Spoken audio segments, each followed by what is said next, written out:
আসসালামু আলাইকুম। আপনি কি চাচ্ছেন বড়দের জন্য একটি সাধারণ ফতুয়া তৈরি করতে? তাহলে এই ভিডিওটি দেখলে আশা করি আপনি বড়দের একটি সাধারণ ফতুয়া তৈরি করতে পারবেন। লম্বার মাপ 29 ইঞ্চি, সেই অনুযায়ী সমান করে নেব কাপড়টা। উপরে একটু কম বেশি আছে, আমরা কাপড়টা সোজাভাবে দাগ দিয়ে নিয়েছি।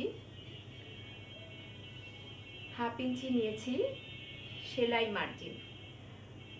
সেলাই মার্জিন 1/2 ইঞ্চি নেওয়ার পরে তারপর থেকে 29 ইঞ্চি লম্বার মাপ।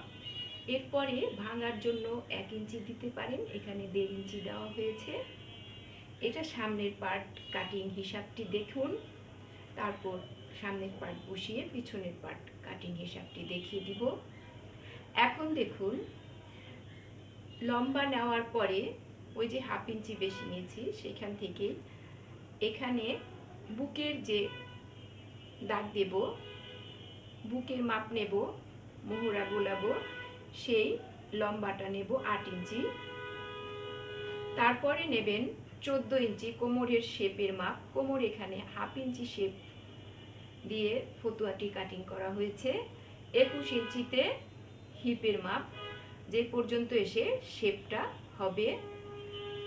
এখানে বুকের মাপ যদি 36 হয়, আর আপনি যদি 2 ইঞ্চি লুজ ধরেন, তাহলে 4 দিয়ে ভাগ করলে 9 ইঞ্চি, 2 ইঞ্চি 11 ইঞ্চি, তাহলে বুকের মাপ হবে 11 ইঞ্চি। আর যদি আপনার 34 ইঞ্চিও বুকের ঘোরানো মাপ হয়, তাহলে আপনি এই মাপে করে নিতে পারেন। এছাড়া অন্য মাপে করলে আপনি 2 ইঞ্চি 2.5 ইঞ্চি লুজ ধরে ফতুয়াটি বানিয়ে নিতে পারলেন। আরও বেশি মাপে হলে ফতুয়াটা এইভাবেই একটু লুজটা নেওয়া হয় 2 ইঞ্চি 2.5 ইঞ্চি। তো এইখানে ভাজে কিন্তু এই লুজটা নেওয়া হয়েছে। এখানে 34 হলে আপনার হবে 8.5, আর 2.5 ইঞ্চি লুজ নিলে ওই 11 ইঞ্চি হবে। 11 ইঞ্চি সেলাই দাগ। এরপরে আপনি সেলাই মার্জিন বেশিও রাখতে পারেন, আমরা এখানে 1/2 ইঞ্চি রেখেছি। আর কোমরের এখানে 1 ইঞ্চি, 1/2 ইঞ্চি কম। সেলাইয়ের মাপ হচ্ছে 10.5, এটা 11, এখানে 10.5, 1/2 ইঞ্চি, আর 1/2 ইঞ্চি হচ্ছে সেলাই মার্জিন, আর 1/2 ইঞ্চি এখানে কেটে শেপ করে নেব। হিপের মাপে আবার সেই আমাদের হিপের এখানে এটা শেপ আসবে 1/2 ইঞ্চি, এখানে 11, 1/2 ইঞ্চি, 1/2 ইঞ্চি 11, আর এটা 11, 1/2 ইঞ্চি হবে সেলাই মার্জিন। আর এই জায়গায় যেটা আমাদের ঘেরটা হবে 10.5, এখানে ঘের 10.5, 11.5, এখানে 11, 1/2 ইঞ্চি কম ঘের 10.5, আর এখানেও কিন্তু কোমরের শেপ 1/2 ইঞ্চি কম। 10.5 দেওয়ার পরে এই ফাড়াটা কেউ 2.5 ইঞ্চি দেয়, কেউ 2 ইঞ্চি দেয়। এখানে আমরা 4 ইঞ্চি দিব। 4 ইঞ্চি দিলেও হয়, তো আপনি পছন্দ মতো ফাড়া দেবেন।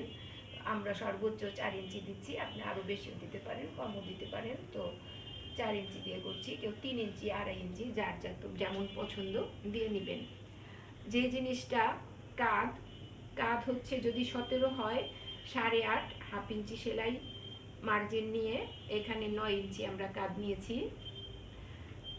আর এই জায়গায় পুট গলা 2.5 ইঞ্চি, আর গলা ডিপো 2.5 ইঞ্চি নিয়ে সামনের গলাটা রাউন্ড করে কাটিং করে নেওয়ার পরে ওই পুট গলা থেকে ধরে 11 ইঞ্চি পর্যন্ত বুক খোলা, এই পর্যন্ত আমাদের বুকটা খোলা থাকবে। পুট গলা এটা আমরা কাটিং করে নেব। তারপরে পুট গলাটা এখান দিয়ে সামনেটা ফাড়া দিয়ে দিব। আর এই জায়গায় পুট ডাউন হবে 6 সুতা। সামনের পার্টে পুট ডাউন, এই জিনিসটা খেয়াল রাখবেন, তাহলে আপনি করতে পারবেন। সামনের পার্টে পুট ডাউন 6 সুতা দেওয়ার পরে এখানে সমান করে দাগ দিয়ে নেবেন, আর এই জায়গাটা গলিয়ে নেবেন।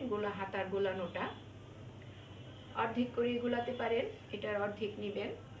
নেওয়ার পরে যা আসে সেইখান থেকে এটা গলিয়ে নেব। আর 1/2 ইঞ্চি তো আমার দাগ এই সেলাইয়ের পরে থাকবে, সেলাই মার্জিন।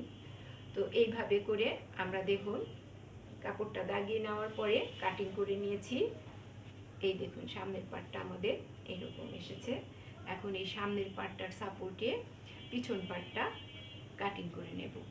পিছন পাটটা দেখুন আমরা কাপড় নিয়ে নিব।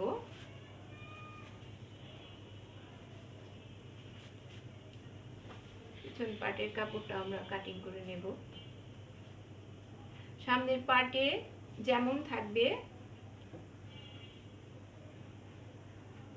সেটার থেকে 2 ইঞ্চি বেশি, সামনের পাটে 31 ইঞ্চি হয়েছিল ওই সেলাই আর ভাঙ্গা সহ, তাহলে পিছন পাটে নেব 33 ইঞ্চি। দেখুন এখানে 33 ইঞ্চি নেওয়ার পরে সামনের পাটটাই বসাবো। সহজভাবে এইভাবে ফতুয়া বানানোটা আপনি যদি দেখে নেন আপনি নিজেই পারবেন। ঘরে একটি ছেলেদের ফতুয়া, সাধারণ ফতুয়া গোল গলা দিয়ে তৈরি করে নিতে সহজ কাটিংটা দেখে নেন। এখন এটা নেওয়ার পরে ওই লম্বা নিয়েছি, উপর থেকে সামনের পার্টের পুট ডাউন ছিল 6 সুতা, পিছন পার্টে পুট ডাউন 1.5 ইঞ্চি, এই কথাটা খেয়াল রাখবেন।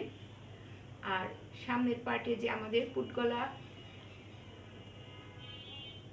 2.5 ইঞ্চি, পিছন পার্টে পুট গলা 2.5 ইঞ্চি, সামনের পার্টে ছিল আমাদের 2.5 ইঞ্চি গলা ডিপ, পিছন পার্টে 1 ইঞ্চি 2 সুতা অথবা 1.5 ইঞ্চি নিতে পারেন, যার পছন্দ মতো। এখানে আপনি পুট গলা আপনার ঘাট বেশি হলে বাড়াতেও পারেন আর এটা বাড়াতেও পারেন। আমরা এখানে 1 ইঞ্চি 2 সুতা নিয়েছি। আর এই পুট ডাউনটা হবে, আর এইটা যে মোড়া লাইন যেটা গোলানো হয়েছে সেটাই একটুখানি বাড়িয়ে দিবেন যেটুকু দরকার, আর এই দাগটা সোজা করে দিবেন 1.5 ইঞ্চি পুট ডাউন নিয়ে। আর সামনের পার্টে যে আমরা কাটিংটা রেখেছিলাম সেটা দেখুন, ওই যে আমরা কাটার সময় এই গলার খোলাটা খুলে দিয়েছি, গলা কাটিংটা খুলে দিয়েছি। পিছন পার্টেও এটা কাটিং করব, কাটিং করে এরকম করে কাটিং করে নিব। এভাবে কাটিং করে নিয়েছি। তাহলে আমাদের সামনের পার্ট এবং পিছন পার্ট কাটিং হয়ে গেল। পিছন পার্টে শুধু পুট ডাউন 2 ইঞ্চি বেশি উপরের দিকে, আর পুট ডাউন 1.5 ইঞ্চি, আর গলা ডিপ 1 ইঞ্চি 2 সুতা বা 1.5 ইঞ্চি। দেখুন আমাদের সামনের পার্ট পিছন পার্ট এখানে গলা খোলা কাটিং হয়ে গেছে। আর এইটা আমাদের এইভাবে লাগবে। সেলাই আমরা দেখিয়ে দিব, সেলাই ভিডিওটা কারুপাঠের সাথেই থাকুন।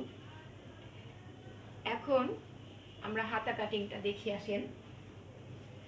হাতা পাট কাটিং এর জন্য এইখানে আমরা যেটা নিয়েছি কাপড়টা, যে কাপড়টা এটা 11.5 নিয়েছিলাম বডি পার্টের মাপ, 11.5 নিলাম। এখানে 1 ইঞ্চি নিয়েছি সাইডের সেলাই মার্জিন সেই জন্য। আর হাতা পার্টের শেপ হবে 3.5 ইঞ্চি, এটুকু হলেই হবে। আর আপনি যেটা মুহুরা, আপনার মুহুরি যেটা হাতের যে হাত খোলাটা সেটা আমরা 8.5 ইঞ্চি নিয়েছি। আপনার দরকার মতো আপনি নিয়ে নেবেন। নেওয়ার পরে স্কেল দিয়ে আপনি দাগটা দিয়ে নেবেন, হাতা পার্টের এইভাবে দাগটা দিয়ে নেবেন। আর শেপ যে 3.5 ইঞ্চি নেবেন, এখান থেকে এই ভাঁজ যে আছে দুইটা, এইখান থেকে শেপটা গোলানো দিয়ে দিলেই হয়ে যাবে আমাদের হাতা পাট কাটিং। দেখুন আমরা 2টা হাতা পাট কাটিং করেছি। তো এই তো এত সহজেই আপনি একটি ফতুয়া তৈরি করার জন্য এইভাবে কাটিং করে নিতে পারেন। সেলাই ভিডিওটাও আমরা দেখিয়ে দেব, এখানে সেলাইটাও আমরা দেখিয়ে দেব। তাহলে এই হলো হাতা, এটা জোড়া হবে, এই হাতাটা মিলে যাবে এখানে। আর এইভাবে ফতুয়াটা কাটিং করে সহজেই ছেলেদের একটি সাধারণ ফতুয়া কাটিং করে নিতে পারবেন। 2 গজ কাপড় লাগবে যদি আপনি হাতা একটু শর্ট দেন, আর যদি বহরে বেশি থাকে 1.25 গজ কাপড়েই বহরটা দিয়ে লম্বা আর বহরে যে বেশি হবে ওই সাইডের কাপড়টা দিয়ে আপনি হাতার কাপড় কেটে নিতে পারেন। ভালো থাকবেন, কারুপাঠের সাথেই থাকবেন। এইভাবে সহজে একটি ছেলেদের সাধারণ ফতুয়া কাটিং করে সেলাই করে তৈরি করে নিতে পারেন আপনিও একটি সহজ সাধারণ বড়দের ফতুয়া।